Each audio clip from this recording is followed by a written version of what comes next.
Astro गुरु channel के प्रिय दर्शकों, आप सभी को हृदय से नमस्कार।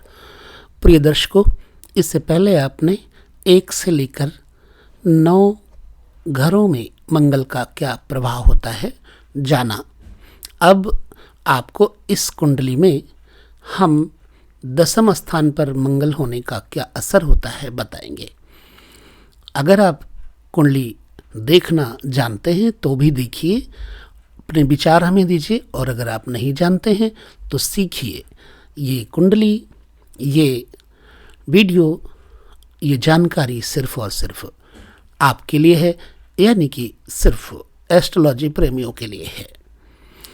तो हम चर्चा करेंगे विचार और अनुभव के ऊपर। 10वें स्थान का मंगल क्या देता है असर, क्या देता है फल। तो प्रिय बंधुओं, देखिए, कुछ विद्वानों के मत है कि अशुभ और शुभ 2 प्रकार के फल होते हैं। यह सत्य भी है। प्रत्येक ग्रह शुभ और अशुभ राशियों के हिसाब से फल कारक बन जाते हैं। वशिष्ठ और पाश्चात्य मत के अनुसार अशुभ फल बताया जाता है, और अन्य विचारवानों के माध्यम से शुभ फल बताए गए हैं 10वें स्थान पर। अशुभ फल का अनुभव कब होता है? आपके 10वें घर में मंगल है, मान लीजिए वृष, मिथुन और तुला तथा कुंभ राशियों में हो तो अशुभ फल होता है मंगल का। और शुभ फल का अनुभव मेष, सिंह, धनु, कर्क, वृश्चिक तथा मीन में संभव है। हालांकि आप कहेंगे कि मकर में तो मंगल नीच का होता है, लेकिन फिर भी हम आपको कहेंगे कि मंगल 10वें स्थान पर दिग्बली होता है। बेशक कर्क में हो, लेकिन अगर इसकी डिग्रियां अच्छी हैं तो ये मंगल शुभ फल कारक होता है, और ये अनुभव है। तो 10वें स्थान पे मंगल बचपन में ही माता पिता की मृत्यु का कारक बन जाता है, अशुभ होता है तो। और जातक किसी का दत्तक पुत्र हो सकता है, यानी एडॉप्ट किया जा सकता है। यह योग कब बनता है? अगर आपका मंगल वृष, कन्या और मकर में होता है तो ये योग बनता है।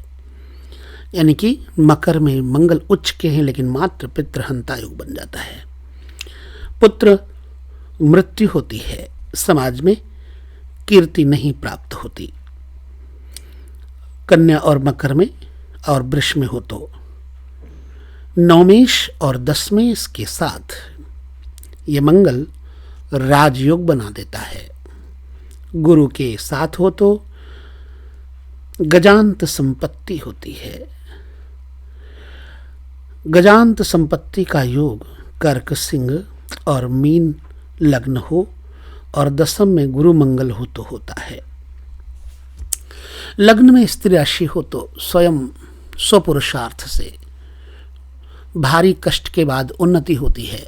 पुरुष राशि लग्न में हो तो बिना जतन के भी तरक्की हो जाती है और कीर्ति मिलती है। 10वें मंगल से वंश क्षय भी होता है, यानी कि वंश का विनाश होता है, वंश का नाश होता है। ऐसा भी किसी एक का अनुभव है। इसका फल कई अंशों में लग्न के मंगल जैसा होता है। 26 साल में से कुछ भाग्योदय शुरू हो जाता है। 36वें वर्ष में आदमी स्टेबल हो जाता है 10वें मंगल हो तो। 10वें भाव का मंगल कर्क, वृश्चिक, मीन तथा मेष, सिंह और धनु में साधारण अच्छे फल देता है। वृष, कन्या, मकर तथा मिथुन, तुला, कुंभ में साधारण अशुभ फल देता है। डॉक्टरों की कुंडली में वृश्चिक राशि में 10वें में मंगल हो तो डॉक्टर लोग सर्जरी में प्रसिद्धि पाते हैं। यानी कि अगर वृश्चिक राशि में मंगल 10वें घर में बैठा हो तो आप डॉक्टरी में सफल हो सकते हैं।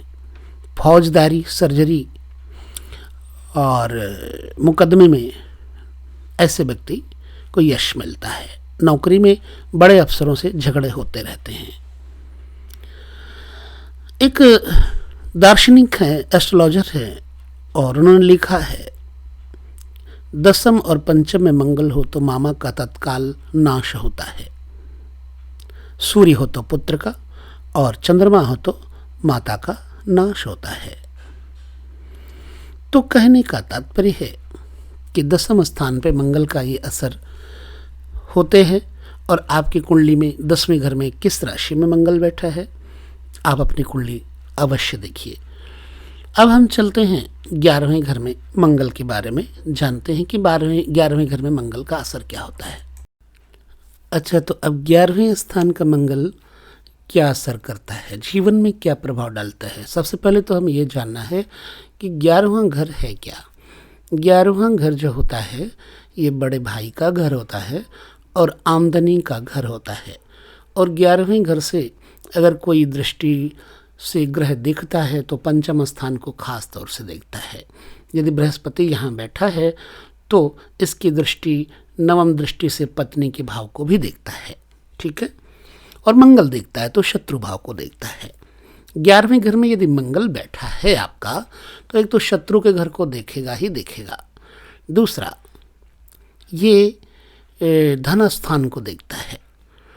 अब हम अपने अनुभव और विचार के द्वारा तथा कुछ गणितज्ञों के विचार के द्वारा आपके साथ चर्चा करेंगे कि 11वें घर में मंगल आपको क्या असर देगा।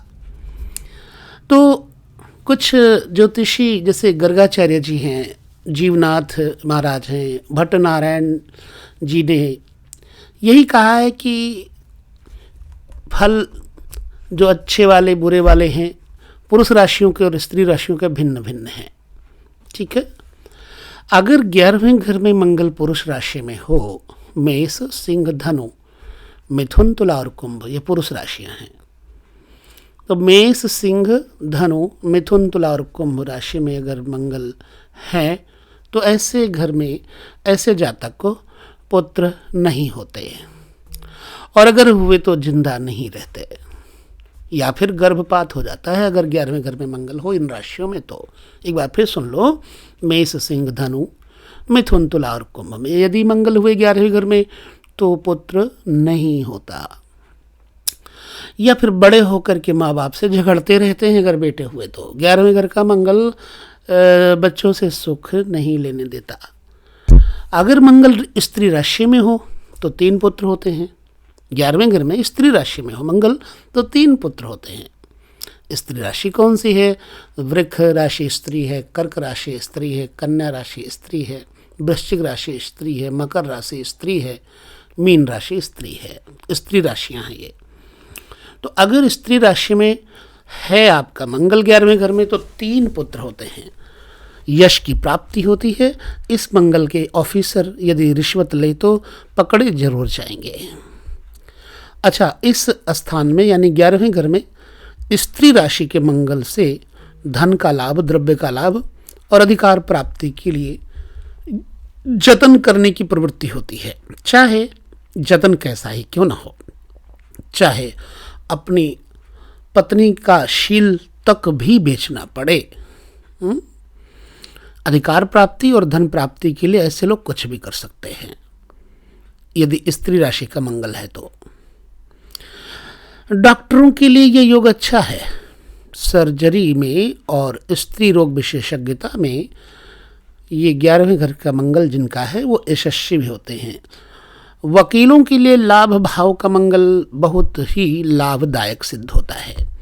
धन मिलता है, अदालत पर प्रभाव भी पड़ता है, और कभी कभी ऐसा भी होता है कि सनद रह होने के समय भी आ जाए।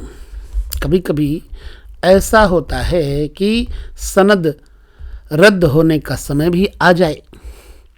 इनको वादी और प्रतिवादी दोनों से रिश्वत लेने की आदत होती है, दोनों से। इसी से कठिनाई भी होती है। ये मंगल इंजीनियर, फिटर, सुनार, लोहार आदि के लिए भी बहुत अच्छा होता है। 11वें घर के मंगल के बारे में यदि आपको आपके ग्रहों से द्वारा ये अनुभव हो रहा है तो हमें आप जरूर लिखें। और अब हम चलेंगे 12वें घर के मंगल के बारे में जानेंगे। 12वां घर क्या है क्या नहीं है, मंगल का असर। तो 12वें घर का मंगल जो होता है, मान सागर में कुछ शुभ फल बतलाए गए हैं।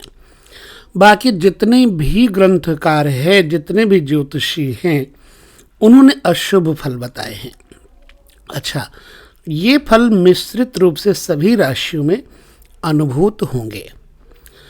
तथापि मेष, सिंह, धनु, कर्क तथा मीन में अशुभ फल मिलते हैं यदि 12वें घर में मंगल इन राशियों में बैठा हो तो।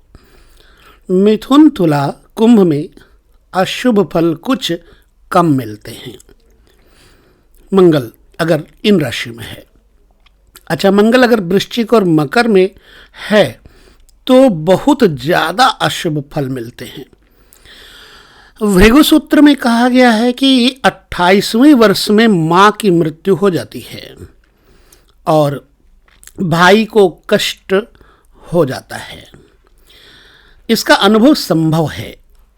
मानसागर ने जो शुभ फल कहे हैं, इनका अनुभव मेष, सिंह, मिथुन, कर्क तथा तुला राशि में आ सकता है। तो द्वादश भावगत मंगल का जातक अक्सर बहुत ज़्यादा भोजन करता है और बहुत कामी होता है, बहुत कामुक होता है, लेकिन स्त्री का सुख नहीं मिलता। एक पत्नी की मृत्यु हो जाती है और दूसरी से विवाह करना होता है। ऐसा जातक सत्यवादी, उदार, क्रोधी और त्यागी भी होता है, दानी भी होता है। किसी संस्था के संस्थापक होते हैं ऐसे लोग। द्वादश भावगत मंगल भाई और संतान के लिए मारक है। कहीं कहीं वंश क्षय कारक भी होता है कि वंश ही नाश हो जाता है, संतान कम होती है, प्रायः पुत्र संतति नहीं होती, विदेश यात्रा होती है, जातक पर युवती गामी होता है, यानी कि दूसरे की स्त्री के साथ संबंध होते हैं। 26वें वर्ष प्रसिद्धि योग बनता है। ऐसे मंगल के जातक क्रोधी और अस्पष्ट वक्ता होते हैं।